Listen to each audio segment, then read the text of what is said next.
Once upon a time, there was a grandfather who sat in his veranda, reading a book, while his grandchildren played nearby. The grandfather noticed that the children had become unusually quiet, and when he looked up from his book, he saw that they were intently watching a spider weaving its web on the veranda's crossbeams. Curious about their sudden silence, one of the grandchildren, a little girl named Nadira, turned to her grandfather and asked him why there had to be spiders in the world since they were such horrid, crawly things. The grandfather, putting down his book, replied that there was an old Sanskrit verse which said that nothing in the world was useless. The grandfather then went on to tell the children a story about how a spider had once helped a king.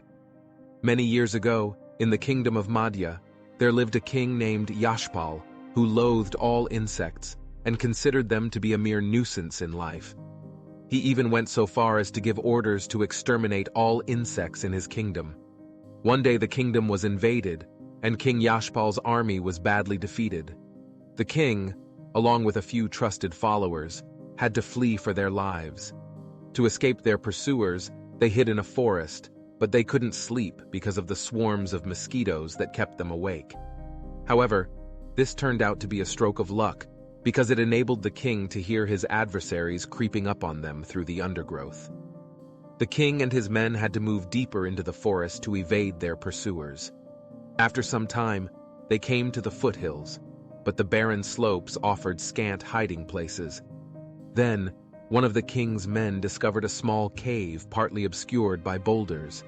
Here at least was shelter, and there was always the chance that their pursuers would not discover the cave. When day broke, they heard the soldiers grumbling and shouting as they climbed the hillside. Hardly daring to breathe, the king and his companions stood silent and tense as the soldiers drew nearer to their hiding place. Soon the king could see shadowy figures at the entrance of the cave, and then a loud voice exclaimed, "They cannot be in here, for there is an unbroken spider's web across the entrance. They must have gone on, so come along, otherwise we shall never catch them." When the soldiers had departed, the king gave a great sigh of relief. While they had been inside the cave, a busy spider had spun its web across the entrance, and in doing so, saved the life of a king.